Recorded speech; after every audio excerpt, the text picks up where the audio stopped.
di Indonesia tantangannya adalah membina sumber daya manusia untuk orang-orang yang kepingin berkendara.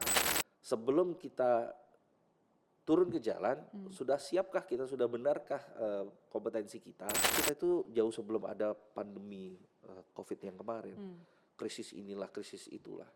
Sebenarnya kita juga krisis berkendara aman. Tumbuhkanlah kebutuhan bahwa kita itu kalau lagi di jalan raya butuh selamat. Banyak sekali jumlah kecelakaan yang melibatkan anak-anak muda. Kalau kita nggak merasa butuh bahwa ini jadi masalah bersama, ya mau sampai kapanpun akan berat gitu. Bagaimana ujian SIM jadi lebih mudah itu bukan problem utama. Problem utamanya adalah bagaimana kita sebagai calon pemohon SIM meningkatkan kompetensinya dulu nih. Karena di undang-undangnya udah ngomong begitu, harus punya kompetensi dulu. Action.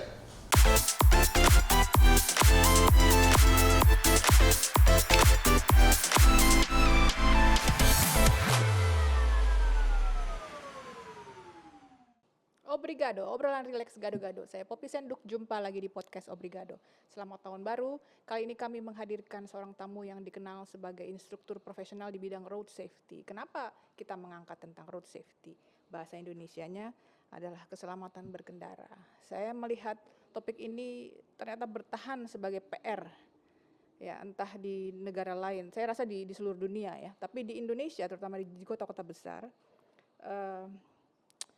ini urgent dan fatal, dan vital juga ya. Betul. Ini transportasi adalah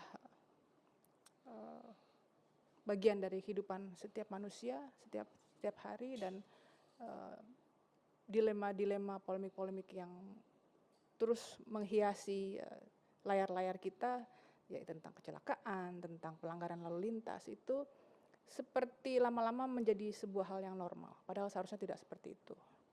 Mari kita coba mengenali dunia ini, road safety, dengan seorang pakar keselamatan berkendara di Indonesia, masih muda, namanya Rudy Novianto. Terima kasih. Selamat datang Pak. Thank you. Terima kasih Obrigado sudah bersedia Obrigado sudah meluangkan mengundang saya waktu datang sini. di Terima podcast kasih. ini. Terima kasih. Bapak, saya mau memperkenalkan Bapak dulu. Siap. Sebelum kita memperkenalkan apa itu road safety. Boleh. Ya. Kita kenal udah lama ya Pak ya. Ya, lumayan. Kebetulan kita berkesempatan untuk bekerja sama Iya. dalam edukasi mengenai keselamatan berkendara. Kita membantu beberapa perusahaan mendidik anak-anak sekolah, kemudian karyawan-karyawan perusahaan, supir-supir armada yang Betul, memerlukan skill dan pengetahuan tentang berkendara. Bapak bisa kenalkan diri Bapak, bagaimana mulainya Bapak menjadi seorang instruktur? Itu sejarahnya saya rasa panjang ya, dan cukup menarik untuk kita kenal. Baik, terima kasih. Nama saya Rudy Novianto.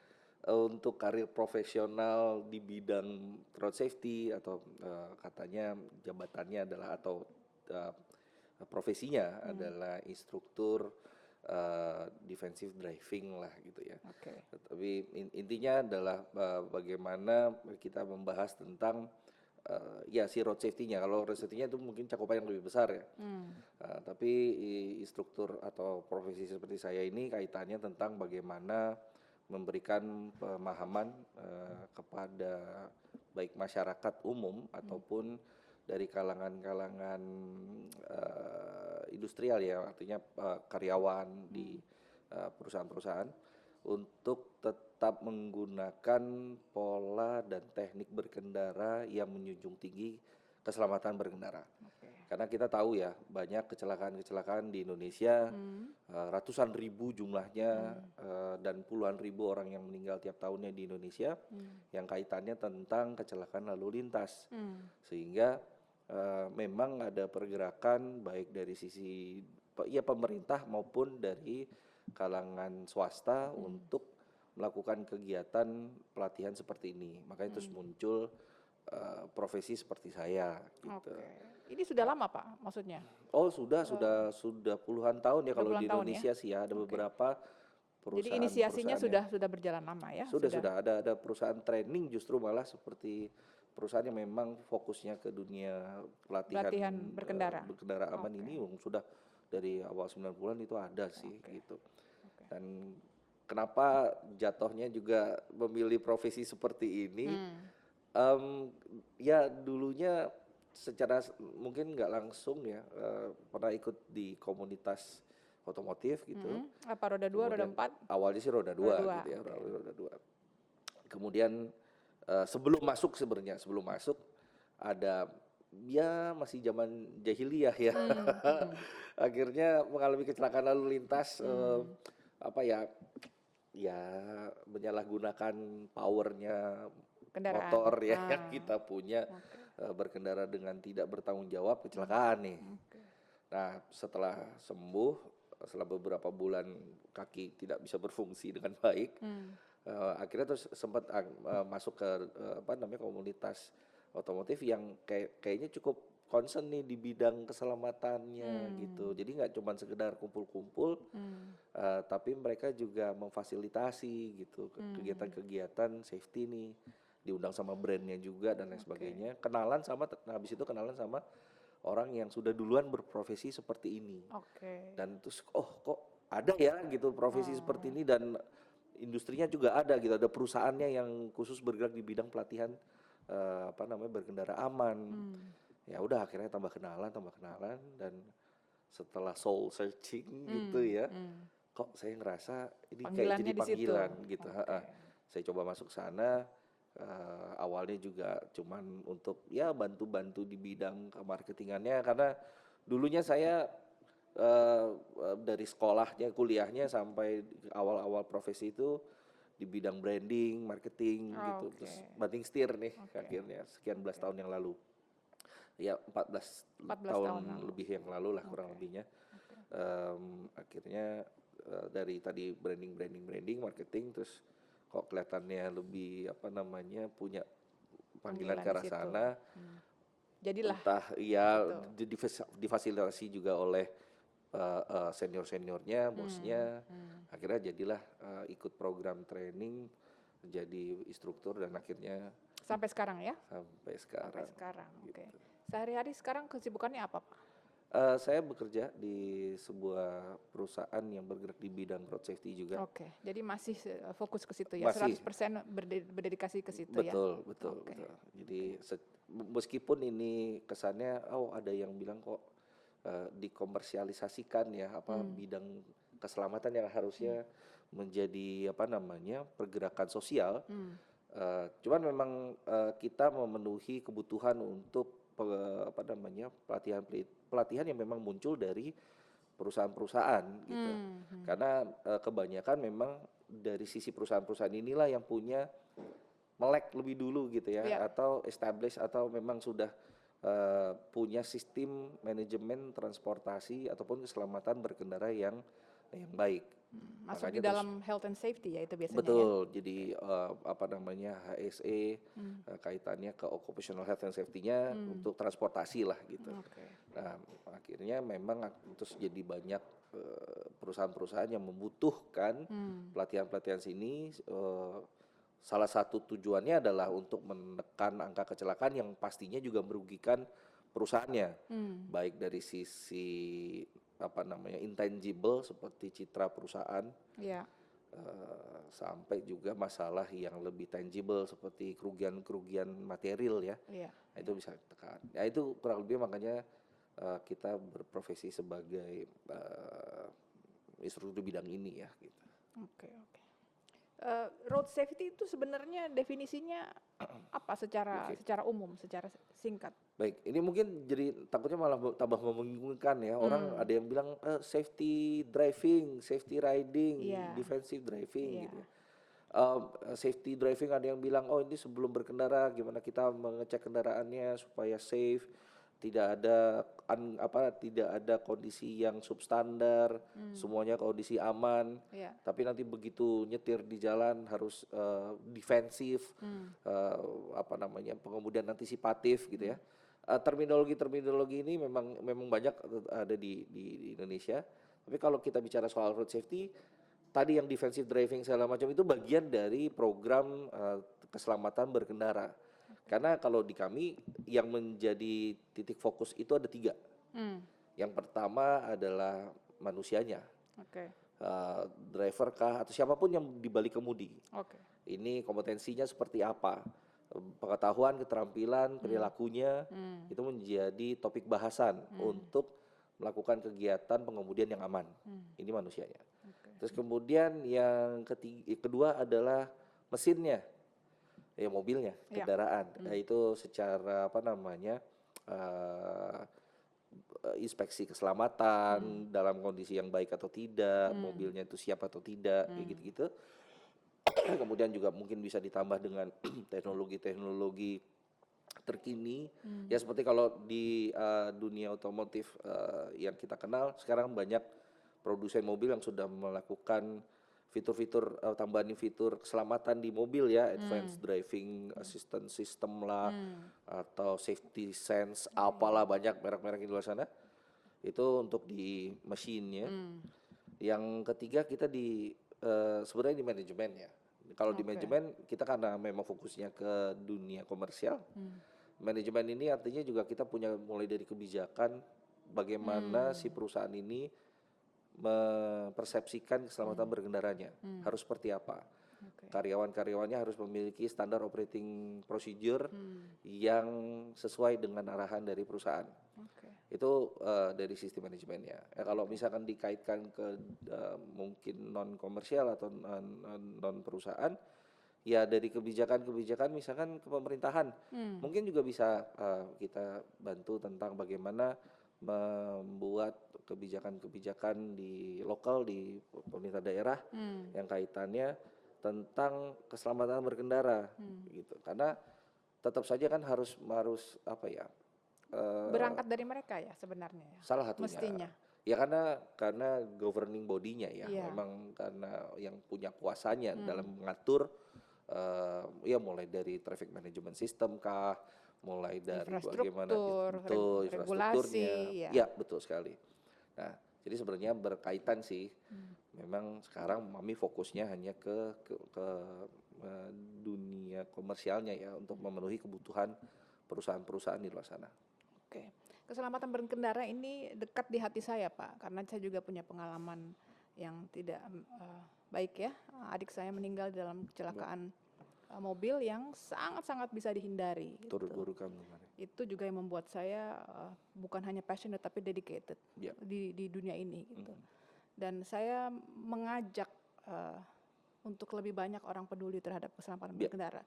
Mau itu langsung berkecimpung secara langsung, maksudnya mendisiplinkan diri di jalanan, atau juga seperti kita berdua gitu, mencoba lebih dalam membantu pendidikan, awareness dan lain-lain gitu. Nah, salah satu yang saya bukan concern tapi saya merindukan gitu. Ini sebenarnya komitmen dari stakeholders, dari pemerintah. Gitu. Jadi begini, regulasi sudah ada. Kemudian tadi kita bahas infrastruktur sudah ada, manajemen sudah ada. Tapi ketika eksekusi, ketika implementasi di bawah itu seperti ups and down gitu. Seperti bagaimana menurut Bapak? Karena begini, saya berkendara setiap hari Pak, saya nggak pakai supir. Dan setiap hari pasti sama dengan Sobat Obrigado juga. Pasti banyak yang berkeluh kesah di jalanan, entah itu sebagai penumpang maupun sebagai pengendara. Nah itu kan kalau kita mau berkulik sebenarnya tidak bisa menyalahkan, mayoritas kita tidak bisa menyalahkan pengendara. Itu banyak yang melakukan kesalahan karena tidak tahu. Betul Pak? Nah bagaimana pendapat Bapak tentang itu? Sebenarnya menurut saya underlying cause-nya kenapa banyak kecelakaan dan banyak perilaku-perilaku berkendara yang tidak sesuai dengan aturannya berangkat dari pembinaan atau penyiapan si sumber daya manusia kaitannya dengan kompetensi pengemudiannya.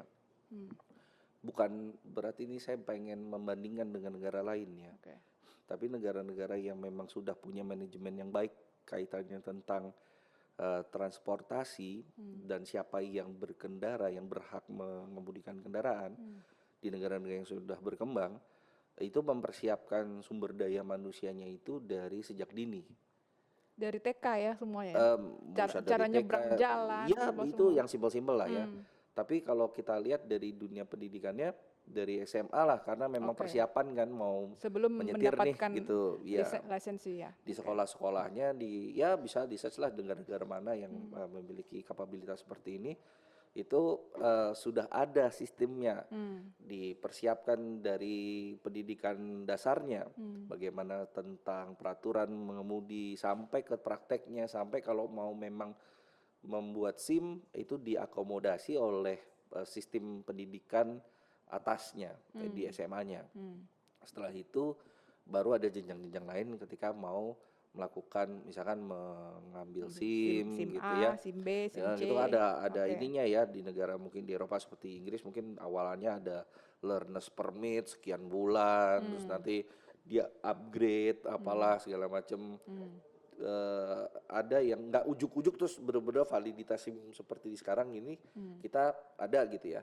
Karena mereka kepengen mempersiapkan dengan baik gitu. Mungkin kita bisa ambil contoh seperti itu. Dan cenderung dipersulit kan? Dalam arti Ya bukan dipersulit dalam artian titik beratannya adalah bahwa ya iya, artinya kan harus bertanggung jawab Iya, gitu. SIM itu sebenarnya kan validitas negara kepada seseorang bahwa dia telah dianggap mampu, kompeten dalam melakukan kegiatan berkendaranya, menyetirnya. Nah, di sini kan kalau bicara kompetensi ada pengetahuan umumnya ya, pengetahuan tentang peraturan-peraturan dan lain sebagainya, tentang pengetahuan tentang kendaraannya juga gitu, nggak asal pakai tapi dia tahu apa yang ada di situ. Iya. Kemudian keterampilannya tentunya, hard skill-nya dia bagaimana mengendarai roda 2, roda 4 dan lain sebagainya. Itu kan ada keterampilan yang harus dipupuk gitu ya. Iya. Yang Berlapis-lapis itu. betul. Dan Ya. terakhir ada bicara tentang perilakunya. Nah, set of perilaku ini kan bisa juga dilihat dari nilai-nilai sosial, bagaimana mereka dibimbing untuk menjadi pengemudi yang beretika dan lain sebagainya. Komitmen untuk disiplin Ya, juga. dan komitmen untuk menjunjung keselamatan. Ya. Nah, dari situ kita mungkin bisa ambil pelajaran bahwa memang di Indonesia tantangannya adalah membina sumber daya manusia untuk orang-orang yang kepingin berkendara.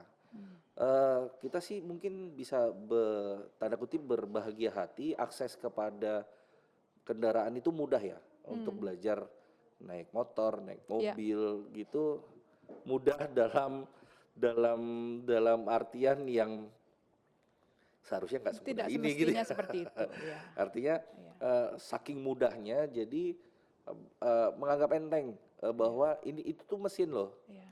Ibarat kata kayak kalau saya suka di forum-forum pelatihan saya suka bilangnya kalau di perusahaan-perusahaan yang pabrik gitu ya. Kalau pabrik-pabrik ini kan seorang operator kalau dia dipekerjakan di situ kan gak ujuk-ujuk hari pertama langsung disuruh pakai mesinnya.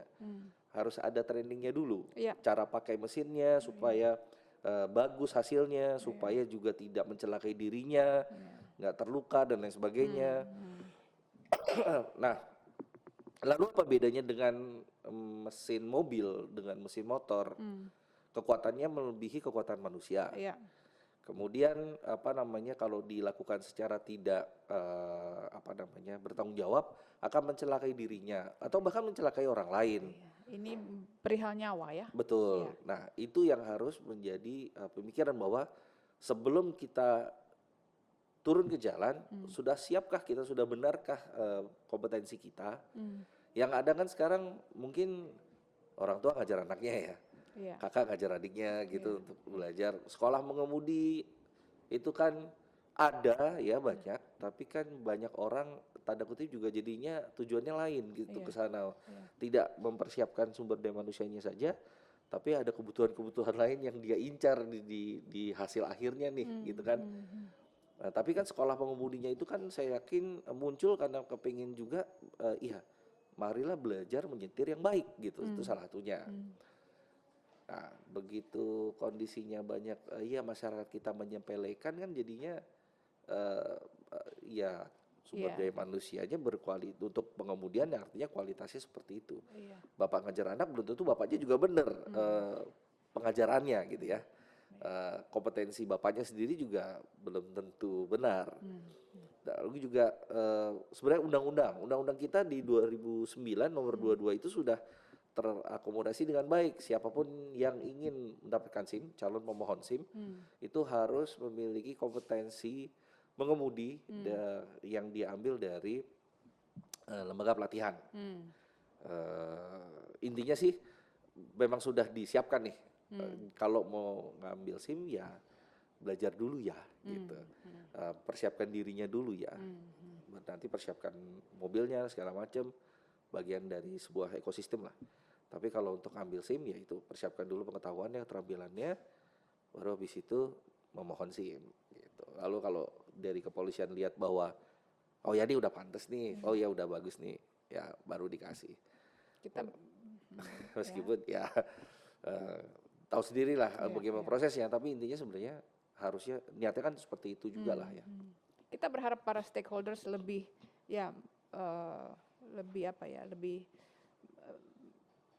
review apa yang terjadi saat ini, perkembangannya seperti apa mundur atau maju gitu. Iya. Nah, sebenarnya kan pokok permasalahannya kita semua sudah tahu lah, sudah menjadi rahasia umum lah gitu, bahwa seperti yang saya sebutkan tadi, semuanya seperti dipermudah. Dan jargon Allah bisa karena biasa itu bisa negatif bisa positif kan. Semakin menjadi biasa misalnya lawan arus itu, semakin dibiasakan menjadi normal ya itulah yang akan menjadi budaya gitu. Dan iya betul. Ini yang harus benar-benar kita punya mawas diri ya untuk tahu mana benar mana salah. Apakah itu yang memang menjadi desain dasarnya ketika kita berkendara gitu ya. Kan pasti ada etika dan ethics ini kan apa ya, seseorang yang memang sudah punya langsung berangkat dari dirinya dia gitu ya. Meskipun bisa diajarin tapi kan dari core values-nya seseorang pasti punya etika-etika lah. Jadi mungkin ini juga pentingnya pendidikan ini dimulai dari sedini mungkin ya Pak ya. Kalau di luar negeri kan misalnya di Jepang ya, mulai dari anak pertama kali masuk sekolah mereka sudah tahu how to cross the street, bagaimana cara menyeberang.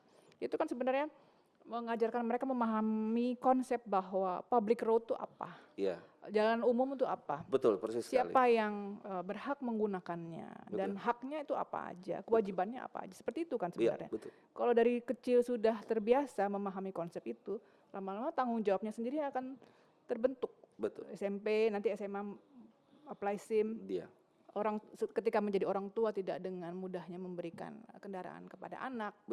Hanya karena tren atau gengsi ya. Dan ini juga banyaklah kita ketahui di daerah-daerah yang suburban ya, yang bukan metropolitan.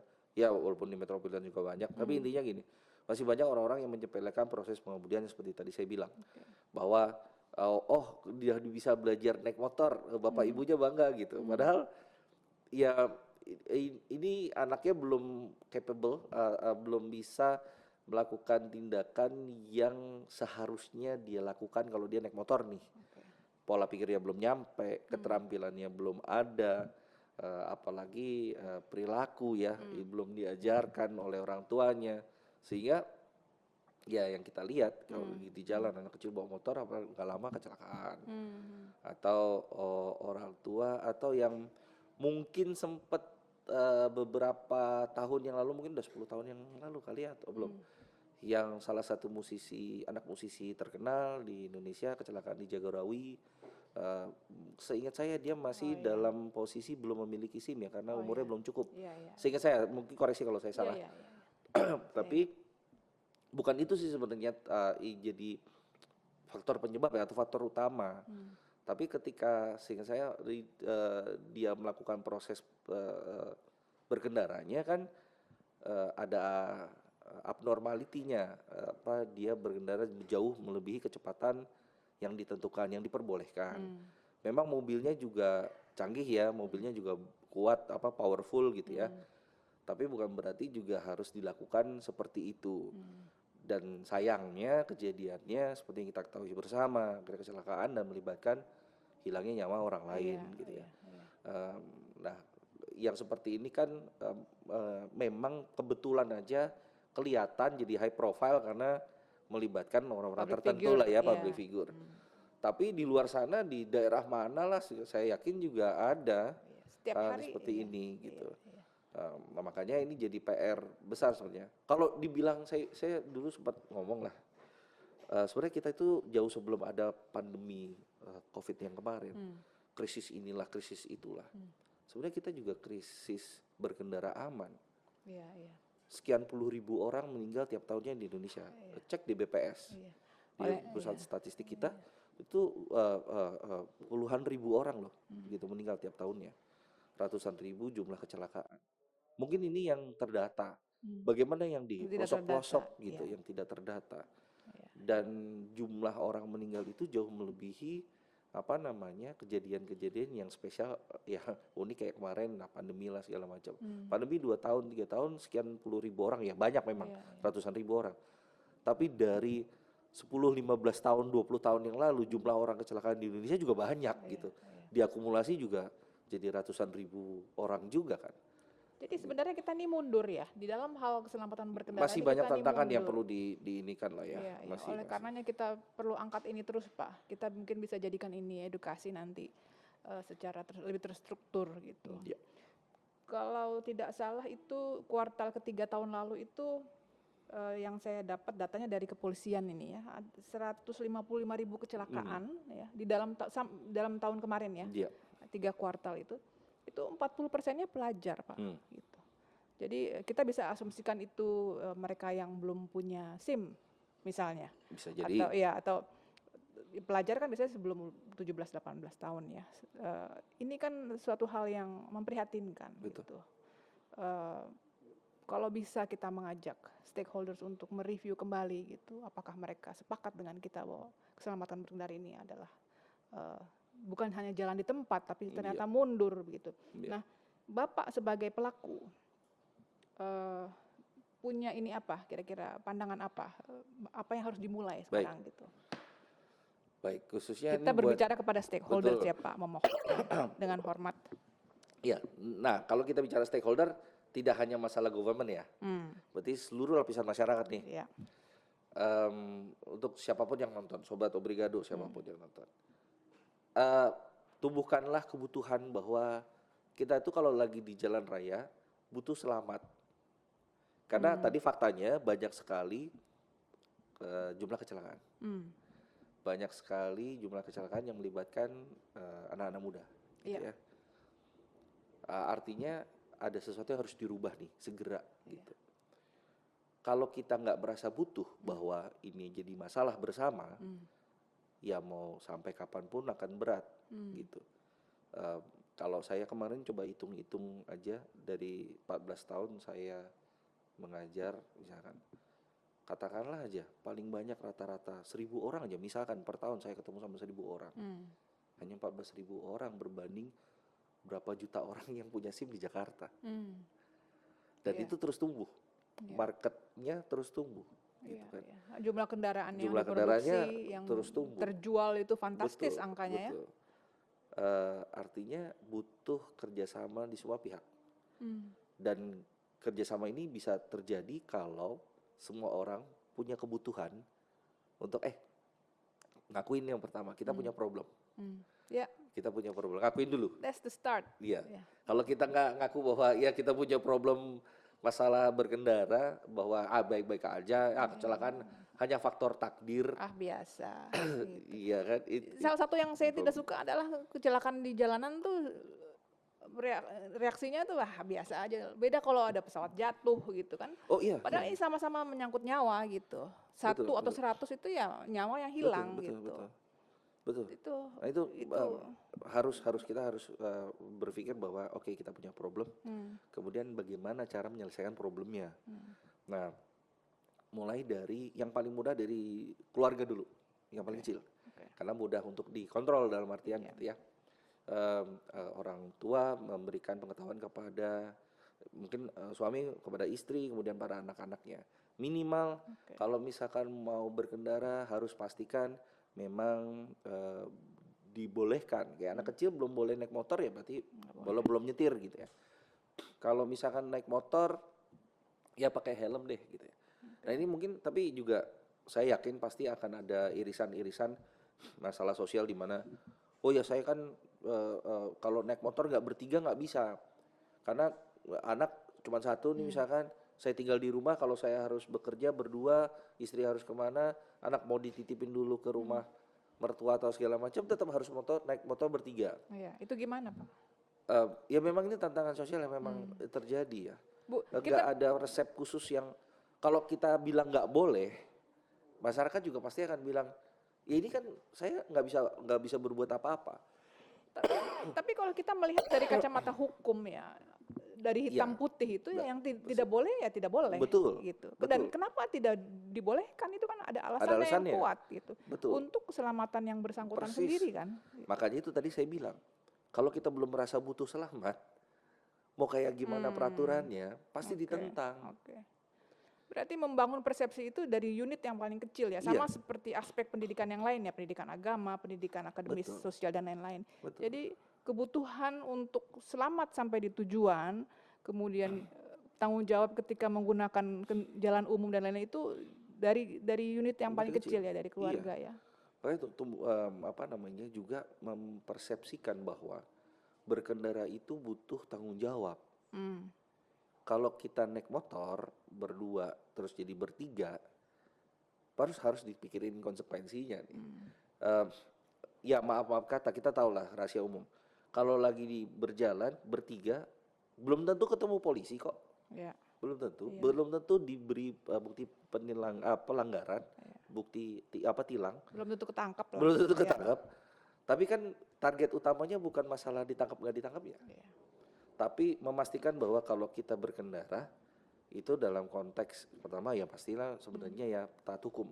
Kalau taat hukum semua nih orang-orang Indonesia berkendaranya, saya yakinlah kemacetan di perkotaan juga pasti akan berkurang jauh. Orang pada disiplin, di lampu merah punya tenggang rasa. Banyak orang mau nyalip kendaraan lain tapi nggak mau bagi jalan buat orang lain. Akhirnya di perempatan gridlock, macet ke semua sisi. Iya. Jalan tol itu paling sering. Jalan tol. Lane hogger itu, aduh, Iya, egois. mereka bisa lebih marah ketika saya tegur gitu bahwa Iya. jalur cepat itu untuk yang Karena paling ya cepat. persepsinya kan berbeda gitu Iya. lah. Saya nggak tahu pola pikirnya mereka apa, tapi intinya mereka mementingkan kebutuhan pribadinya. Berarti tidak bisa mempersepsikan bahwa kita sharing the road nih. Ini jalan umum ya. Ya kita saling Fasilitas berbagi umum, nih ya. gitu. Kalau kita semua punya pola pikir berkendara aman yang sama, disiplin, taat hukum yang sama, saya yakinlah kemacetan itu akan berkurang jauh. Oke. Gitu. Kemudian apalagi kecelakaan ini akan juga berkurang karena banyak sekali timbul kecelakaan dari ya pola pikir yang nggak benar. Ya kita lihatlah di tol ngebut-ngebutan lah, mobil-mobil seperti apa yang akhirnya terus jadi kecelakaan karena kecepatan yang tidak semestinya. Atau ketika lagi di jalan pun ada road rage, marah-marah di jalan ya, yang kita bisa lihat di YouTube ya, orang terus akhirnya malah tabrak-tabrakan sekalian gitu kan. Iya. Sampai keluarin senjata. Atau ya. itu ya. Iya. Nah, ini kan sesuatu yang ya menang jadi arang, kalah jadi abu ya gitu. Iya. Nggak ada untungnya. Nah, tapi intinya bagaimana kita bisa memposisikan diri itu menjadi pengemudi yang benar. Kalau ada 1 juta orang Jakarta berkendara benar, kan jadi lebih baik ya gitu ya. Pasti dong, nggak mungkin nggak gitu. Pasti lebih lancar. Pasti. Pasti lebih cepat Apalagi sampai. kalau 2 juta, apalagi kalau 3 juta orang. Dan ini dimulai dari mawas diri nih, bahwa saya tahu saya masih kurang nih. Saya harus ada yang diperbaiki. Belum tahu masalah peraturan, ya udah kita coba tahu bagaimana meningkatkan keterampilan. Ya maaf, ada yang bisa pakai motor tapi nggak ngerti bagaimana cara dinamika menyetirnya, mengatur dinamika kendaraannya. Yang ya maaf nih bukan bias gender, tapi kita tahu banyak orang di luar sana bilang, wah mak kalau lagi naik motor begitu ya. Sebenarnya nggak cuma mak doang, bapak juga banyak. Iya, anak-anak semuanya ya. Tapi Everybody bagaimana has their own ya. keterampilan menyetirnya nih, basic skill untuk kontrol kendaraannya.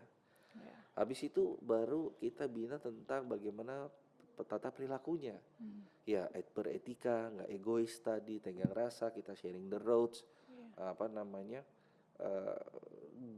berusaha untuk membuat orang lain juga lancar toh kita juga akan jadi diperlancar gitu. Nah, ini yang jadi PR bersama nih. Ini PR-nya luar biasa besar dan Kompleks, berat sekali betul. bebannya nih. Iya. Ya. Nah, kemudian yang kalau saya kaitkan dengan tadi kenapa jadi ada beberapa perusahaan yang khususkan bergerak di bidang ini secara komersial, karena yang tadi kebutuhan-kebutuhan tadi itu timbulnya juga dari perusahaan-perusahaan yang sudah mulai punya pemikiran bahwa saya mau berubah, saya mau bikin karyawan-karyawan saya ini selamat kalau lagi bekerja ataupun dari berangkat dari rumah pulang lagi ke rumah itu dalam kondisi aman. Nah, contoh seperti ini sebenarnya kita bisa tarik ke proporsi yang lebih besar, ke pemerintah daerah kah, atau bahkan ke Indonesia secara nasional. Nah, pemerintah juga memiliki program-program yang seperti ini, khususnya untuk ya mengedukasi masyarakat untuk yuk sekarang udah saatnya loh berbenah diri nih supaya nggak banyak orang mati sia-sia di jalan. Apalagi anak-anak muda kita. Mana tahu yang tadi itu dari sekian ratus ribu kecelakaan itu ada yang calon pemimpin bangsa ya. Klise memang, tapi kan kita nggak tahu ya, gitu. Soal probabilitas kan akhirnya terus jadi seperti itu, jadi sia-sia. Satu hal yang mau saya ajak itu adalah being a responsible driver, menjadi pengendara yang bertanggung jawab itu keren loh. Ya, kalau saya di jalan nih, kita sudah terlalu biasa ya melihat ugal-ugalan dengan kebanggaan yang superficial bahwa mentang-mentang gue naik ini terus gue bisa berlaku itu sama sekali jauh dari keren gitu loh. Kita juga harus merubah persepsi gitu. Ketika Anda bertanggung jawab, ketika you being a responsible driver itu betul. Contohnya gini deh, itu kan kalau orang berperilaku baik pasti diapresiasi, pasti orang akan juga senang ya. Karena udah sifat dasar manusia ini kalau kita diperlakukan baik, kita juga akan senang gitu ya. Contoh pasti mungkin Sobat Obrigado atau Bu Popi juga akan pernah ngalamin. Kalau kita lagi berkendara kemudian mau belok kanan atau masuk ke daerah ke tempat tertentu, gedung dan sebagainya. Kemudian dari daerah berlawanan ada kendaraan yang memberikan jalan gitu. Tahu bahwa kita mau masuk nih gitu kan. Dia berhenti terus kasih jalan. Bohong kalau nggak senang. Iya. Sekarang kalau orang bayangin aja, pasti deh yang nonton juga akan pernah ngalamin. Kita lagi mau mungkin berbelok ke kanan, udah ancang-ancang ngasih lampu sen kanan dari beberapa jarak sebelumnya, ternyata yang di belakang klakson kah, atau malah nyalip kah, menutup jalan. Yang dari arah berlawanan masih 200 meter lagi aja udah ngasih lampu dim dengan harapan kayaknya kita jangan bergerak dulu, tunggu dia lewat baru kita masuk. Kan egois. Tapi begitu dikasih jalan, nggak mungkin nggak senang. Oh ya silakan, oh ya thank you lah apa. Dan pasti kita ngalamin itu loh, begitu ada orang ngasih sesuatu yang baik di perjalanan kita, pasti kita appreciate dan emang udah sifat dasar manusia. Nah, dengan contoh kecil-kecil kayak tadi, kenapa kita tidak memperbanyak hal itu? Dengan ya disiplin berkendara, taat peraturan, tenggang rasa. Harusnya kan semua ingin hidupnya lebih baik ya, bukan lebih gitu. cepat. Betul. Siapa yang duluan naik sampai motor juga gitu. Bahkan paradigmanya juga ada loh, tapi pasti juga pernah dengar lah. Kalau ada dua kendaraan yang berbeda ukuran, bersenggolan, yang ukurannya lebih besar diasumsikan pasti lebih salah gitu. Itu motor juga, senggolan sama mobil pribadi. Itu juga salah kaprah kan pemotornya malah marah-marah gitu kan. Padahal belum tentu nih pengemudi roda 4-nya yang memicu kecelakaan. Gitu. Tapi kan persepsi masyarakat begitu. Dan saya ketika lagi training pun masih mendengar ya. Ada pertanyaan nih kayak gitu. Wah Pak kalau gini truk sama mobil kecil gini, kalau misalnya itu truknya salah. Tuh gimana Pak dalam sisi hukumnya? Ya nggak ada di undang-undang kita tuh nggak ada ngomong kalau ada dua kendaraan bersinggungan. Kendaraan yang lebih besar pasti yang jadi tanggung jawab gitu. Memiliki tanggung jawab yang lebih besar gitu atau salah. Nggak ada di undang-undang kita, nggak ada dari zaman dulu sampai sekarang nggak ada. Tapi kan persepsi itu banyak ada di jalanan. Itu padahal sebenarnya common sense ya, logika sederhana ya. Ya kan belum tentu yang besar. Kronologi ya, harusnya kan berdasarkan kronologi. Dari hasilnya misalkan kayak gini deh, orang keluar dari gang naik motor, nggak pakai tengok kanan, langsung belok kiri. Kemudian diklakson sama orang. Biasanya kan kalau kita lihat marah ya yang naik motor ya. Kenapa marah? Kaget. Hmm. Loh, kan dia sendiri yang membuat dirinya kaget. Karena apa? Ketika kita berkendara, kalau di undang-undang ada loh ngomongnya, ketika bergabung ke jalur yang lebih besar, jadi yang jalur kecil itu harus menyesuaikan, maksudnya berhenti dulu, Iya. lihat kondisi, baru bergabung kalau Iya. udah aman. Iya. Nah, Jadi skala prioritasnya tuh ada iya, yang mana? ada. Nah, ketika kita gagal melakukan itu, kemudian ada orang protes, lalu kitanya marah, kan jadi illogical, nggak masuk akal, Iya, gitu. Tapi yang terjadi kebanyakan di luar sana gitu. Lalu juga ibu kita kalau waktu kecil kan bilang, kalau nyebrang tengok kanan kiri ya gitu. Iya. Jadi mau keluar dari sesuatu jalan, main belok kiri aja, dia hanya mementingkan tindakannya dia, egoismenya dia. Lalu dia berharap orang lain menyesuaikan. Jadi yang dia asumsi nih. Jadi bergerak berdasar asumsi. Yang penting saya belok, urusan belakang buat orang yang belakang. Nah, ini yang jadi PR besar dan banyak saya masih ketemu yang begini-begini Luar di luar biasa. sana. Iya. Banyak sekali Pak ini. Betul. Iya. Dari yang paling kecil menyeberang jalan tidak dikasih prioritas. Iya. Mobil nih, Itu kan sebenarnya mobil sangat roda memalukan. betul. Ya. Mobil yang roda 4 ngasih lampu sen, tapi ngasih lampu sen dengan bergeraknya tiba-tiba. Itu kan melanggar prinsip gitu juga. kemanusiaan sebenarnya. Kalau ada orang yang tidak Anda kasih ketika Anda berkendara, itu melanggar prinsip kemanusiaan. Saya rasa persepsi-persepsi seperti ini harus dibiasakan gitu. Kemanusiaan itu adalah inti dari keselamatan berkendara gitu. Bukan lu punya mobil apa, lu naik motor apa gitu. Ya, tapi juga nyebrangnya juga mesti pada tempatnya dan peraturannya ya. Nggak barbar lain. Sama-sama punya tanggung jawab. Iya, pengguna jalan. Menyeberangnya dalam kondisi yang baik. Pasti pernah ketemu deh nyebrang di dalam tikungan. Secara hukum juga nggak boleh ya, karena tidak ada marka jalan ya misalkan. Zebra cross. Ya, nggak mungkin ada zebra cross di dalam sebuah tikungan. Ada apex tikungan gitu nggak mungkin dikasih zebra cross. Karena apa? Ya salah satunya tadi titik buta lah, ada blind spot yang pengemudi akan sulit untuk melihat. Kemudian juga memang ketika menyeberang harus di posisi di mana mudah dilihat oleh orang lain gitu ya. Tapi kan banyak juga ya orang nyebrang di dalam tikungan gitu yang mereka hanya berpikir bahwa ya saya mau nyebrang, ini saya tujuannya ke sana, ini pekerjaan saya atau ini keinginan saya, tanpa mempedulikan orang lain.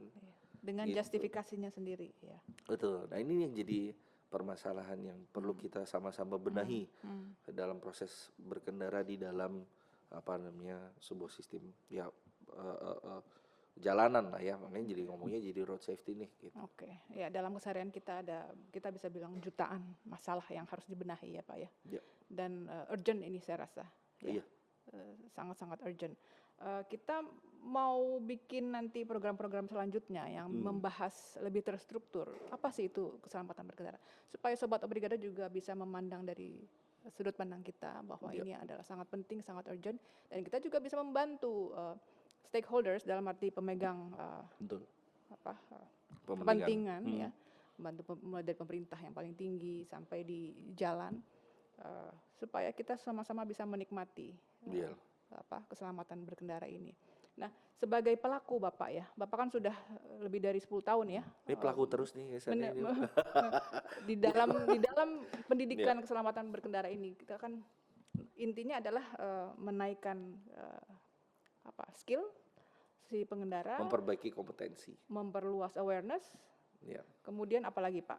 Jadi gini, supaya orang lihat ternyata ini penting ya gitu, bukan cuman secondary need gitu, bukan hanya kebutuhan sekunder gitu. Itu tadi intinya niatnya adalah memperbaiki kompetensi ya. Jadi ada 3 elemen kan, pengetahuan, kemudian keterampilan, lalu perilakunya. Role-nya Bapak ini sebaiknya paralel dengan pihak kepolisian kan, sebagai penerbit surat izin mengemudi. Oh iya. Ya kami supporting ya. Gitu. Supporting. Kita juga sama-sama memberikan dukungan kepada pemerintah ketika pemerintah sudah menetapkan peraturan-peraturan tertentu di Undang-Undang Nomor 22 tahun 2009, macam-macam nih. Bahkan kalau kita telusuri lebih dalam lagi, cobalah Sobat Obrigado di-download lah itu, apalagi kalau kita pengendara yang punya SIM ya, di-download, lalu dilihat isinya apa. Tapi bisa. kan nggak semua orang senang baca, Pak. Ya Apakah ya? inilah tantangan kita. Hmm. Tapi bagaimana kita bisa meningkatkan diri kita kalau kita tidak mau melakukan perubahan. Oke. Apakah kepolisian perlu lebih banyak sosialisasi gitu? Let's say orang yang nggak bisa baca, orang yang Sebenarnya nggak punya akses kepada kepolisian itu peraturan udah itu. punya program penyuluhannya kok, udah punya Oke. program komunikasinya Oke. ke masyarakat, sudah ada. Kami pun pernah ketemu gitu ya. Oh, oke. Pernah ada memang apalagi ketika ada peraturan-peraturan baru muncul gitu ya. Oke. Pasti ada, Sudah budgetnya cukup pun ada. sosialisasinya? Ya kalau dibilang cukup, ya tadi ya jumlah personil kepolisian yang bertanggung jawab untuk melakukan penyuluhan ini berbanding dengan manusia Indonesianya kan nggak sebanding. Tapi kan mereka punya unit sampai terkecil di pelosok-pelosok gitu yang bisa itu satu Betul. ya. Pasti ada Polres, tantangan juga. itunya.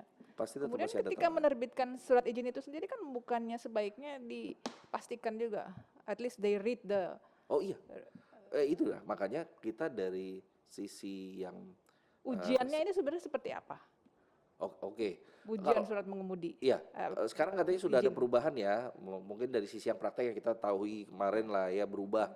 Yang tadinya menguji keterampilan dasar manuver ya, keterampilan dasar manuver kalau menurut saya tuh. Jadi ketika angka 8 lah, zigzag dan lain sebagainya tuh pengen lihat kita dalam konteksnya kikuk nggak sih, menjaga kestabilannya bener nggak sih. Itu jadi dirubah, Pak. Jadi dihilangkan Di angka 8 dan beberapa lain-lain itu. Polda sudah mulai berubah kan, menjadi ada semacam jalur seperti tanda kutip sirkuit ya. Ada starting pointnya, kemudian terus belok lah apa dan lebih lebar apa segala macam kan. Habis itu terus agak berbeda format pelaksanaan kegiatan prakteknya lah. Oke. Sebenarnya sih itu mungkin karena kemarin ada mau nggak mau kita bilang tekanan masyarakat ya bahwa diminta untuk berubah ya. Akhirnya berubah kan, ada perubahan. Apakah hanya saya yang melihat itu sebagai sesuatu yang blunder gitu? Sebenarnya sih nggak mesti, kalau Peraturan saya sih yang nggak harus mesti berubah. ditetapkan. Ini sebenarnya juga perlu dari sisi masyarakatnya mengetahui bahwa itu bukan problem utama, bukan merubah bagaimana ujian SIM jadi lebih mudah itu bukan problem utama. Problem utamanya adalah bagaimana kita sebagai calon pemohon SIM meningkatkan kompetensinya dulu nih. Karena di undang-undangnya udah ngomong begitu, harus punya kompetensi dulu. Artinya kita sekarang gini deh, kita mau ujian negara apa sekarang ngomongnya, ujian lulus masuk ke perguruan negeri, tapi kita nggak mau sekolah SMA-nya dulu, itu kan nggak mungkin. Nah tapi kita juga sederhana itu ya. Iya dong. Barulah nanti kalau misalkan kita sudah keterampilannya kompetensi sudah cukup, kita mau menelaah lebih dalam alat ujinya bener nggak? Misalkan kayak ibarat kata nih kita mau ngetes sesuatu nih kayak ikan dites manjat pohon, kan nggak mungkin, gitu kan? Ya alat ujinya bener nggak sesuai dengan kebutuhan, tapi itu belakangan. Ya kita sebagai manusia Indonesianya sudah siap belum untuk berkendara dengan baik? Kompetensi dasarnya dibenahi dulu, gitu kan? Sekarang lah udah banyak yang punya SIM, fine. Tapi apakah keterampilan, apakah kompetensinya juga serta-merta begitu dapat SIM terus jadi bagus? Enggak kan? Orang menganggap bahwa SIM adalah tujuan. Enggak dong. SIM itu, ayo kita akui bersama, kalau kita punya SIM itu supaya alat anti tilang.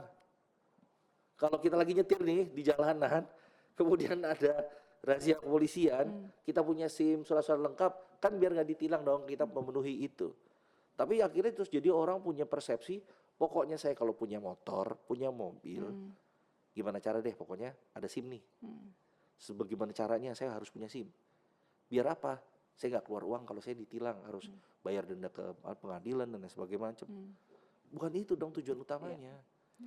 Kita berkendara dengan benar nih. Kenapa? Kayak tadi saya bilang cerita orang di pabrik menggunakan sebuah mesin. Itu mesin buat kebutuhan kita nih. Entah mungkin berkendara untuk cari penghidupan ya. Berkendara untuk memenuhi tanggung jawab dan lain sebagainya. Nah, berkendaranya juga harus dibenahi, punya dasar kompetensinya dong. Kalau enggak ya sia-sia aja. SIM hanya sebatas jadi kayak sesuatu yang di Uber dituju ya, bukan untuk pada value-nya bahwa kita menjadi negara sudah memvalidasi kita nih, udah bener nih. Oh ya, berarti saya harus lebih bertanggung jawab nyetirnya. SIM hanya dilihat sebagai alat untuk next step-nya aja lah supaya nggak ditilang gitu. Jangan begitu. Tetap harus kita punya tanggung jawab, apalagi begitu udah punya SIM. Nyetirnya lebih benar dan sebagainya. Dari sisi inilah Bapak dan rekan-rekan sebagai pengajar, sebagai pelaku pendidikan keselamatan berkendara masuk, ya kan, dalam mempersiapkan kompetensi sebelum seseorang bisa berkendara dengan baik dan bertanggung jawab. Betul ya Pak ya? Salah satunya itu. Ya mungkin kalau di profesi saya, di industri-industri yang sudah mapan ya, seperti pertambangan kah atau industri migas, kalau sudah punya SIM ya oke. Tapi begitu masuk ke dalam area-areanya mereka, area kerja mereka, banyak perusahaan sudah menetapkan standarnya sendiri nih. Ada SIM perusahaan atau kartu izin mengemudi perusahaan dengan tata kelola mereka, SOP yang mereka sudah keluarkan untuk menambah kompetensi. Satu kompetensi dan kemungkinan untuk menurunkan potensi kecelakaan. Meskipun tahu sudah SIM punya, validasi dari negara sudah ada, tapi mereka kadang-kadang menambahkan itu lagi. Supaya apa? Ya, kan perusahaan ini nggak kepengen kecelakaan karena ada konsekuensinya segala macam kan. Korelasinya ke situ ya. Nah, selain kepada individunya, ya itu kan semua dianggap sebagai aset ya sebenarnya. Betul. Nah, dari manusianya sampai kendaraannya. Betul. Nah, dan fasilitasnya. Pola pikir ini bisa dong kita terapin ke kita punya keluarga.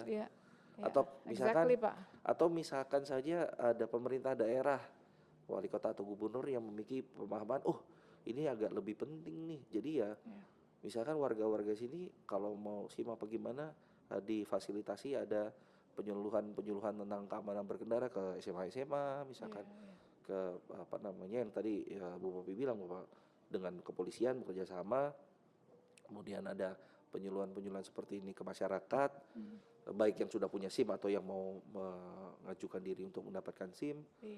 Bahkan sampai ke tingkat kepolisiannya sendiri ya. Skill berkendaranya mereka harus nomor 1 sebagai sebagai regulator gitu. Mereka yang menjadi acuan gitu. Jadi contoh jadi role model.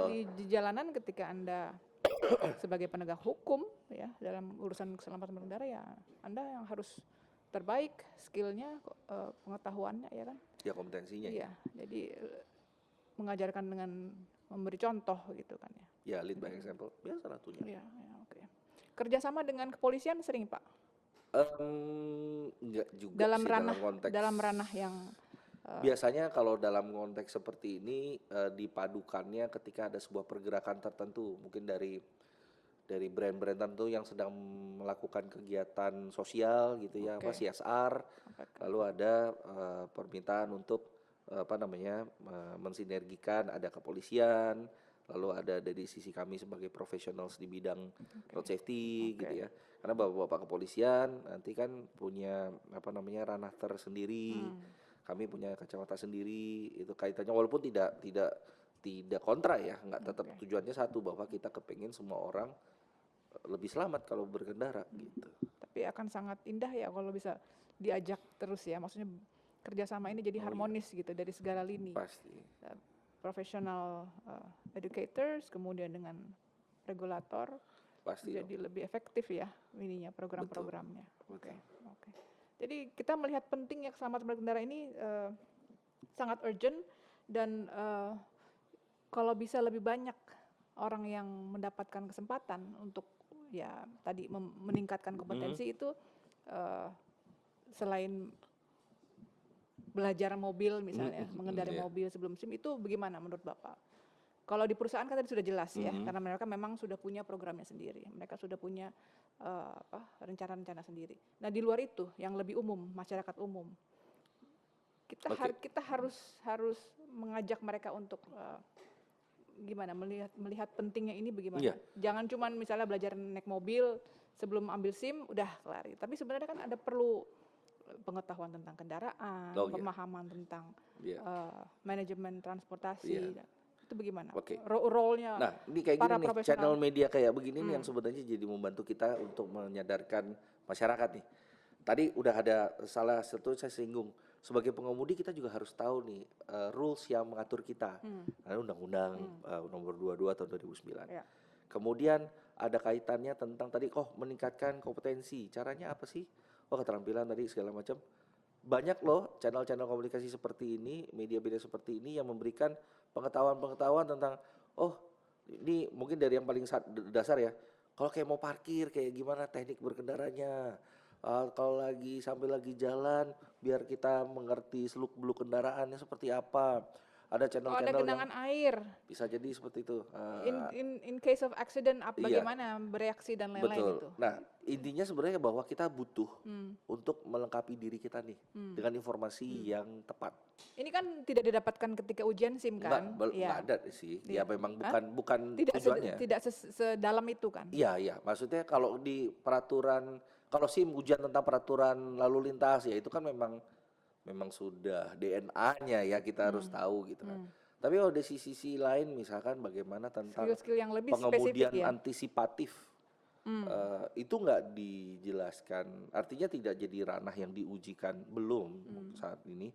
Walaupun lebih kepada bagaimana kita perilaku kalau belok ke simpang sini arahnya mana, lajur berapa yang harus kita ambil misalkan di ujian SIM-nya seperti itu. Kan itu lebih kepada bagaimana pengetahuan untuk basic maneuvering, bagaimana bertindak di jalan raya seperti itu. Ketika ada kecelakaan itu juga penting ya? Handling kendaraan itu? Justru sebenarnya mencegah supaya kita tidak kecelakaan. Itulah program pengemudian antisipatif. Oke. Tadi yang misalkan lagi jalan musim hujan seperti sekarang nih, genangan air. supaya ada genangan air tapi kita tidak selip. Ya bagaimana tata caranya? Nah, sebenarnya informasi ini banyak bisa kita akses. Oh gitu. Iya di internet. Betul. Okay. Di internet ataupun kalau kayak tadi menghubungi perusahaan-perusahaan seperti kami yang kaitannya mengelola pelatihan untuk kalangan-kalangan profesional. Oke. Kalau untuk umum juga bisa kan Pak? Bisa. Iya. Jadi sebenarnya marketnya cakupannya sangat luas iya. ya. Cuma tidak ada batasan ya. Kembali ke demand-nya yang ada demand-nya dari sisi komersial lah, dari profesional. Tapi kalau untuk masyarakat umum ya dengan mudah kok bisa lihat di YouTube tentang bagaimana pengemudian aman, bagaimana berperilaku baik ketika berkendara. Itu juga harusnya menjadi salah satu cara mereka untuk meningkatkan kompetensinya. Karena intinya sih sebenarnya kalau butuh dulu, harus butuh dulu. Harus butuh bahwa jangan kalau butuh Pak, emang sebenarnya harus butuh kan? Harus ngerasa maksudnya kan, harus ngerasa butuh. Okay. Kalau nggak ngerasa butuh bahwa saya perlu meningkatkan kompetensi, mau 1000 channel di YouTube ngomongin soal ini tiap hari keluar satu episode nggak bakalan dilihat juga, karena nggak merasa butuh. Kan kita mau selamat nih kalau lagi nyetir, kita udah pernah kecelakaan mungkin. Dari situ kita tahu saya ada yang salah nih, ada yang masih kurang nih, harus gimana ya? Saya belum mengerti caranya kalau lagi di jalan supaya nggak ditabrak dari samping misalkan. Ya udah kita coba lihat ada nih materi-materi yang bisa kita ambil, gitu. Dari sisi yang paling sederhana deh. Gitu. Atau ngerti manfaatnya pakai helm. Iya. Kalau lagi naik motor, gitu kan. Pakai seat belt. Atau seat belt. Zaman sekarang kan malah itu ada tipu-tipuan ya. Seatbeltnya dicolok dulu di kursinya, dia baru duduk. Nanti kalau misalkan kelihatan ada bapak-bapak dari kepolisian, dia baru sampirkan si seatbeltnya ke depan gitu ya. Itu bisa ya diciptakan ya benda itu ya, dan bisa masuk ke dalam pasar ya. Luar biasa itu. Ya selama masih ada demand-nya. Termasuk pemahaman bahwa fitur-fitur dasar di dalam kendaraan itu ada fungsinya. Betul. Tidak boleh dirubah hanya untuk penampilan atau itu sangat bahaya ini sebenarnya dari dulu loh. Ada yang kecelakaan karena dia ganti ini lampunya terlalu silau. Gitu ya. Itu kan betul. Ya. Ini saya cerita sedikit pengalaman pribadi karena saya ngelihat. Dan ini Bu Popi pernah lihat atau dengar nggak di era awal 2000-an? Saya lupa di 2002 apa 2004 saya lupa. Itu ada penegakan hukum dari undang-undang yang kira-kira 10 tahunan sebelumnya muncul tentang sabuk pengaman itu wajib dipasang di kendaraan. Nah, akhirnya ditilang-tilangin tuh begitu kelihatan misalkan ada mobil ada nggak pakai seatbelt langsung ditilang gitu sama polisian. Nah, di Bandung seingat saya itu munculnya pertama kali kayaknya di Bandung. Ini koreksi kalau saya salah. Tapi ada orang yang menyablon sebuah kaos gitu ya, kaos udah dijual. Itu seatbelt gambarnya gitu. Jadi kalau dari jauh kelihatannya, oh ini orang pakai seatbelt nih gitu. Creative in the wrong way. Iya, salah satunya. Itu Kalau luar biasa. sekarang ini penggunaan kaca film juga banyak ya. Sekarang kan udah umum lah ya. Itu biar mobilnya nggak berisik. Kalau mobil zaman sekarang kan kalau nggak pakai sabuk pengaman kan ada alarmnya yang bunyi Oh gitu iya, ya. iya. Nah karena dia malas nih pakai sabuk pengaman, dia beli deh tuh di marketplace kepala sabuknya itu tanpa webbingnya, tanpa sabuknya, hanya kepalanya saja. Dia colok di tempatnya supaya tidak ada alarmnya berbunyi. Itu bisa tercipta Hanya produk itu gimana ya asal ya usulnya? mungkin ya ada demand-nya kali ya. Tapi ini berangkat dari ketidakpahaman ya masyarakat tentang sebenarnya tadi mungkin sabuk pengaman fungsinya apa. Yang jelas bukan buat anti tilang ya Mestinya sih gitu. udah pada tahu Pak, udah bisa punya mobil, punya motor. Betul, Mestinya udah tahu, tahu tapi dong. tidak tergerak hatinya bahwa dia butuh itu. Dia merasa bahwa itu hanya hindrance atau halangan. Ya, ya, ya. Aduh, Padahal sayang sekali. Malah dilihat seperti iya, itu. kapan ada ya kalau kita lihat dia kalau kadang-kadang suka muncul di Instagram gitu kan, ada foto-foto atau video dashcam tentang kecelakaan segala macam gitu ya. Kemarin itu saya lihat ada yang dari kamera belakangnya sebuah mobil, kemudian ada mobil Ayla apa Agia disundul sama mobil yang serupa, kemudian terus nabrak ke apa namanya tiang listrik apa gimana. Gara-gara ini mobil kayak mau nyalipnya kurang tepat atau gimana, akhirnya kesundul. Oke.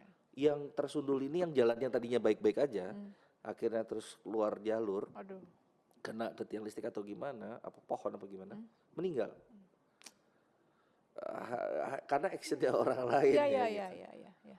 Itu. Nah bisa saja juga yang meninggal itu kita nggak tahu ya entah dia pakai sabuk pengaman atau gimana atau tidak. Tapi apapun itu di jalan raya pun tingkah laku orang belum punya kebutuhan untuk bener-bener kalau saya lagi di jalan ini ada situasi yang berbahaya nih, punya risiko, ada potensial hazard, ada potensial risk. Jangan sampai tindakan saya mengundang potensial risk ini menjadi lebih tinggi dan akhirnya jadi ancaman dan akhirnya menjadi apa namanya pengemudiannya bukan pengemudian antisipatif lagi tapi jadi seperti kayak emergency response atau apa ya namanya ya mau keluar dari sebuah masalah nih ngepotnya harus gimana kontrol kendaraannya harus kontrol kendaraan yang keluar dari sebuah masalah bukan mengendara mengantisipasi masalah. Nah, sayangnya banyak orang ketika melakukan kegiatan berkendara ini kompetensi dasarnya juga belum siap, apalagi ketika berbicara tentang evasif manuver misalkan, berkendaranya supaya apa namanya keluar dari masalah gitu ya. Itu kan juga belum terlalu familiar, banyak orang yang punya skillnya juga kurang, akhirnya just jadi kecelakaan yang seperti ya kita biasa lihat, jadi ada fatalitas hanya karena gara-gara orang ini bertingkah laku yang gegabah yang tidak memperdulikan faktor keselamatan. Bukan salah mobilnya, bukan salah jalannya saja. Ya sebenarnya yang kontrol kendaraan ini yang perlu dipertanyakan, udah bener belum nyetirnya Iya, gitu. iya. Dan bukan hanya dirinya yang diberikan resiko berbahaya keselamatan, tapi orang lain juga. Betul. Gitu. Nah, karena kita mau mengajak masyarakat umum untuk lebih aware tentang ini, Bapak sebagai pendiri IRTS, ya sebagai profesional di bidang pendidikan dan awareness keselamatan berkendara gitu. Kita kan mau mengajak mereka nih untuk tertarik gitu ya. Ayolah tingkatkan kompetensimu, luaskan pengetahuanmu tentang kebutuhan ini keselamatan. Itu bagaimana Bapak sebagai pelaksana pelatihan bisa menjelaskan? Kalau ada yang tertarik misalnya mau ini. Ini kita ngomong dari skala individual dulu ya Pak ya, dari umum kemudian nanti ke perusahaan. Baik, IRTS sebenarnya dibentuk dari pola pikir di mana kita masih butuh untuk reach out ke masyarakat, baik secara profesional maupun individu masyarakat umum, di mana pola pikir tentang keselamatan berkendara juga masih perlu ditingkatkan. Tadi kita bicara kompetensi. Jadi target utamanya IRTS Training and Consulting berkaitan di transportasi darat untuk keselamatan berkendaranya, itu meningkatkan kompetensi pengemudi. Itu nomor satu.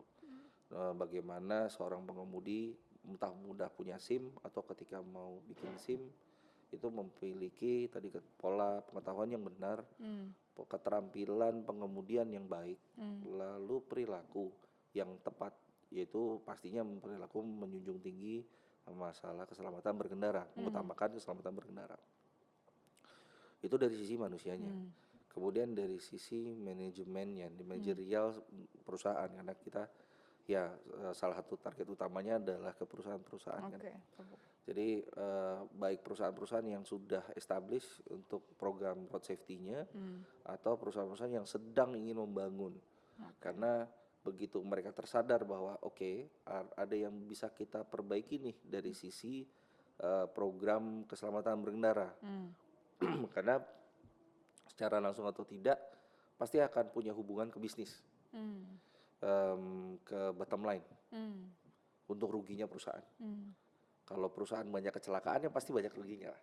Dari sisi citra, dari sisi rusak atau hilangnya aset. Betul. Ya. Kemudian dari sisi manajemen ini kita juga akan berkaitan tentang bagaimana menciptakan kebijakan-kebijakan. Kita berusaha untuk membuat sebuah sistem kerja, sistem operating procedure yang benar. Jadi komprehensif sebenarnya ya. Iya. Program ini ya. Betul. Bukan hanya berdasarkan kebutuhan saja gitu. Jadi bisa sangat sangat komprehensif ya. Iya. Nah itu ya misalkan ada beberapa kayak kita juga pernah ditunjuk Transjakarta untuk ini fotonya. Oke. Ini kaitannya waktu itu. Ini baru ya Pak ya? Maret kemarin ya. Oke. Ini kita mencoba ikut berkontribusi untuk mempersiapkan sistem manajemen transportasi yang lebih baik di dalam Transjakarta, mempersiapkan individu-individunya yang bekerja di bidang departemen keselamatan berkendara gitu, untuk memiliki keterampilan pengetahuan yang tepat dalam mendukung sistem manajemen yang lebih besar gitu. Kemudian juga kalau mungkin juga ada contohnya, kami pernah bekerja sama dengan pemadam kebakaran DKI Jakarta tahun 2022 ya ini. Di akhir tahun 2022 kemarin itu kita juga bertemu dengan para pengemudi emergency response ya, bagaimana berkendara aman, bagaimana walaupun diminta untuk harus bergegas sampai ke tempat kejadian perkara, tapi bukan berarti tetap tanpa tanggung jawab ya, mengelola kendaraan itu. Dan juga mengemudikannya secara antisipatif supaya turun kemungkinan kecelakaannya. Karena mereka kan secara secara normatif mereka kan harus agak bergegas nih nyampe ke TKP-nya gitu kan. Tapi bukan berarti cuek aja nih, yang penting gaspol aja, enggak dong, harus ada teknik-teknik tertentu supaya nyampainya dengan selamat. Gitu. Supaya tugasnya bisa dilaksanakan. Iya, kan? Untuk membantu betul pemadaman kebakaran dan rescue yang lainnya. Jadi ini memang defensif dan antisipatif ini seperti saudara kembar ya Pak ya? Iya, ya sebenarnya kata lainnya tuh antisipatif adalah ya defensif. Tujuannya sama ya? Iya, memang antisipatif ini mungkin kalau defensive driving orang agak sulit untuk mengaitkannya, ngapain sih defensif, bertahannya gimana? Tapi dengan terjemahan lebih mudah dipahami antisipatif driving. Karena ada beberapa standar di Indonesia juga sebenarnya menggunakan kata definisinya antisipatif driving. Selama ini kan orang lebih populer dengan defensive driving atau sama lah. Safety driving. Sama. Terutama di kalangan komunitas yang lebih itu ya. Nah, ini juga ada yang menarik nih. Di 2014 itu Menteri Tenaga Kerjanya itu mensahkan keputusan Menteri nomor 269 yang sebenarnya kaitannya mendefinisikan profesi pengemudi. Oh, Jadi oke. ada kerangka kompetensi nasionalnya Oh, oke. untuk profesi pengemudi gitu Oke. ya. Ada Jadi 9 tipe. professional driver atau Yes, professional rider ya. Kita professional kita driver. bukan bicara tentang masyarakat umum ya. Orang Ini kan profesi betul, kan karena yang ini kan memang bekerja dengan betul mengendarai gitu. tenaga kerja Oke, yang bertugas sebagai pengendara. pengemudi. Oke. Ya, itu ada 9 tipe pengemudi. Mulai dari Hmm, pengemudi mobil rumah. Jadi kayak Bu Bopi punya private driver ya. driver, private Oke. driver, itu bisa ikutkan ke lembaga sertifikasi yang ada, LSP yang ada di Oh, Jakarta khususnya, oke. untuk jadi professional driver yang tersertifikasi oleh negara, BNSP. Oke, ini belum populer tapi ya. Ya. Saya rasa ada baiknya ya. Iya, Harus jadi betul. secara tidak langsung kan meningkatkan Iya, itu mereka ya, betul. kompetensi ya. Dan terus sampai ke masalah pengemudi taksi, pengemudi mobil Angkutan umum, barang, angkutan angkutan khusus umum banyak juga. Oh, ada oke. gitu. Bagaimana dengan kendaraan-kendaraan besar seperti ini? Misalnya pengemudi truk Truk ya, pengangkut bahan bakar. iya. Itu kan sangat Nah kebetulan ya high risk. betul salah satunya saya juga baru beberapa waktu yang lalu ikut kegiatan pelatihan Hmm.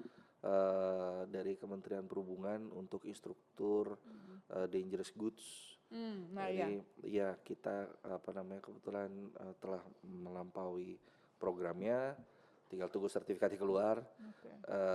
Itu salah satunya kita berbicara tentang bagaimana mulai dari si pengemudi ini melihat barang yang dangerous goods tadi, barang Iya. berbahaya tadi dimasukkan ke dalam kendaraan, sampai dengan handlingnya, sampai ketika misalkan ada masalah, ada kebocoran kah, atau tumpahan di jalan segala macam, itu pengemudinya bisa kita berikan pengetahuan tentang bagaimana tindakan yang seharusnya gitu. Oke. Ini kaitannya ke ada namanya ADR, Agreement on dia intinya membawa dangerous goods di dengan menggunakan kendaraan transportasi darat gitu ya. Mhm. Itu Itu UN. berlapis ya resikonya ya soalnya Oh ya. iya. Itu standarisasi dari Dari United UN. ya United Nations. Oh, oke. Dan itu diadopsi di pemerintah kita di Indonesia. Dari Kementerian Perhubungan tentunya. Nah, jadi intinya sebenarnya Indonesia sudah memiliki langkah yang baik dan Oke. memang tepat, itu udah mulai banyak gitu ya. Hmm. Entah standarisasi, entah peraturan-peraturan yang kaitannya seperti SMK 3 untuk perusahaan angkutan umum. Kemudian ada juga sebenarnya kalau mau agak lebih tinggi ngambilnya dari standarisasi internasional, itu ada ISO 39001 Oh, oke. untuk perusahaan-perusahaan Jadi yang acuannya sudah transport lengkap safety. ke situ ya Sebenarnya banyak ya dan gitu. updated ya, Iya, terkini ya. Oke, misalnya ada gitu. perubahan Ya. standar, Itu untuk perubahan kalangan regulasi. profesional ya, itu Oke. istilahnya untuk perusahaan-perusahaan. Oke, berarti sebenarnya IRTS bisa catering to every type of client kan? Ya. Iya, oke. Ya, Dan tentunya kayak tadi juga kan untuk yang damkar juga kan bukan perusahaan komersial gitu ya, iya, dan iya, dimana kita juga pemerintahan. bekerja Iya. sama nih kita, State owned ya itu iya, ya, ya. Public kita, service ya. dan itu service kami ke ke damkar ya. Oke. Jadi Oh, oke. jadi memang kami yang menawarkan diri untuk ayo kita coba apa yang bisa kami bantu gitu. Oke. Oke. Ya, semoga kiprah Bapak menjadi inspirasi ya buat masyarakat umum melihat bahwa pentingnya ini bila kita masih merasa Iya, belum siap, sebaiknya mempersiapkan diri betul. gitu. Dan eh, profil-profil seperti Pak Rudi inilah yang siap juga membantu Dan kita dari masih banyak butuh orang-orang yang punya niat, keinginan untuk menjadi dirinya sebagai penyuluh ataupun orang yang berkecimpung di bidang ini. oh sih. Jumlah kami para instruktur di Indonesia Masih kalah lebih besar demandnya. jauh. Oke. Dan se-Indonesia ya, mungkin masih hitungannya di bawah 10.000 orang kali ya mungkin ya. Masih sangat kurang. Karena Indonesia begitu luas dan jumlah orang yang memiliki SIM juga jutaan. Iya. Dan kita berharap kebutuhan ini terus bertambah. Maksudnya awareness ini membangkitkan ya keinginan atau kebutuhan itu bahwa ini penting. Saya harus ikut nih. Betul. Program lebih gitu. Betul. Sebelum saya bisa mendapatkan surat izin mengemudi. Iya. Gitu, ya. Oke. Banyak sekali yang harus kita bahas ya Pak ya, secara lebih terstruktur nanti supaya kita bisa membantu Sobat Obrigado memahami keselamatan berkendara dari titik awal, dari hulu sampai hilir, dari A sampai Z. Iya. Jadi, Siapa tahu tadi ya menginspirasi orang untuk kayaknya seru nih jadi instruktur nih kayak gitu-gitu. Iya. Sehari-hari sebagai instruktur gimana dinamikanya? Misalnya sedang ada project A gitu. Sebenarnya ya apa yang membuat saya kasih sedikit gambaran Pak tertarik gitu ya. Bahwa ini tuh asik gitu. Kita bisa lihat langsung apa yang kita lakukan punya dampak ke orang lain. Oke. That's the biggest reward saya rasa. Betul. Yeah. Ada beberapa kejadian. Mungkin kalau yang pertama banget awal ketika lagi mulai jadi instruktur, ada orang bapak-bapak yang udah mendekati pensiun, mengemudi udah puluhan tahun, baru tahu kalau ternyata ada teori-teori seperti ini. Dan dia bilang lebih ke arah kayaknya awalnya saya nggak tahu dan terima kasih sudah membuka mata saya bahwa ini ada dan apa yang saya lakukan kemarin itu ternyata lebih banyak menggantungkan diri kepada luck gitu mungkin istilahnya gitu. Keberuntungan saya kemarin karena nggak ngeh. Saya harus gimana karena kalau kita ngajarin tentang teknik berkendara antisipatif kita punya langkah-langkah realnya nih, langkah-langkah yang memang bisa langsung dipraktekkan oleh pengemudi. Bukan cuma sekedar wacana, ayo tingkatkan keselamatan. Iya, tapi caranya gimana gitu kan. Nah, kalau program pendidikan seperti ini, kita memang menyediakan langkah-langkahnya. Harus begini dulu, harus ngapain ketika benar-benar pegang setir nih, kita lagi di jalan. Dan orang ini berkata bahwa ya hal yang seperti ini membuka matanya. Dan bisa jadi istilahnya punya dampak kepada kehidupannya dia karena dia nggak akan bergantung tanda kutip kepada keberuntungan saja, tapi ada langkah yang harus dia lakukan kalau dia mau tambah selamat gitu. Itu satu. Terus ada juga ini saya nggak mau sebut mereknya, tapi waktu itu pelatihannya tentang berkendara off-road, 4x4 di Kalimantan Timur. Roda 4 ya berarti. Roda 4. Lagi-lagi sudah mau pensiun sebentar lagi. Dia bilang saya bekerja di perusahaan ini udah 30 tahun lebih. Baru kali ini saya diajarin caranya bawa mobil yang punya 4x4 ini bukan kayak kita mau ngelatih jadi pembalap 4x4 ya, enggak. Tapi lebih supaya aman nih, mobilnya awet, nggak cepat rusak gitu ya. Untuk apa? Betul. Itu baru kali ini saya diajarin caranya menggunakan transfer case-nya. Sekian puluh tahun katanya dia di sana. Sebenarnya perspektif itu juga penting ya. Kita beli mobil yang punya fitur-fitur luar biasa karena kita tidak mengenali kendaraan itu, mereka jadi tidak berfungsi. Padahal itu sebenarnya beneficial. Atau salah kaprah. Disangka waktu awal-awal ABS sudah mulai muncul sebagai standar, ada tuh katanya gimmick, ada cerita di mana ada orang yang masuk ke bengkel protes karena remnya rusak, bergetar. Tapi setelah ditelusuri ternyata ABS-nya berfungsi nih. Dia karena belum tahu jadi kesannya ABS-nya rusak, remnya rusak gitu. Sangat menarik pembicaraan kita Pak. Sobat Obrigado, kita harus berterima kasih kepada sosok-sosok seperti Pak Rudi yang membantu. Sama-sama. Mulai dari individual sampai ke tingkat korporasi untuk lebih selamat dalam berkendara. Dan untuk membahas ini lebih lanjut, kita pasti akan undang Pak Rudi lagi. Kita pasti akan adakan kegiatan-kegiatan juga ya Pak ya, offline ya Pak ya. Supaya kita bisa berinteraksi langsung dengan mereka yang sudah tumbuh keinginannya atau memang sudah mencari di mana nih saya bisa meningkatkan kompetensi kita. Iya. Terima kasih sudah bergabung di episode ini. Bila Anda ingin berinteraksi dengan Pak Rudi, bisa komen dan bisa juga subscribe. Nanti kita pasti panggil Pak Rudi lagi. Kita berharap Dengan senang bisa hati. lebih rutin ya Pak ya. Jadi Siap. edukasinya berkelanjutan gitu. Siap. Please like dan subscribe. Kami akan hadir dengan tema-tema lain yang sama bermanfaat, sama menariknya. Terima kasih sudah bergabung. Obrigado Pak Rudi. Obrigado, Bu Opi. Terima kasih. Ada sedikit Waduh. souvenir Pak. Wah, ini luar biasa ini. Semoga Obrigado. Terima kasih, terima kasih. Terima kasih. Wah, ada oleh-oleh juga. Terima kasih, Thank terima you, kasih, Pak. terima kasih, terima kasih.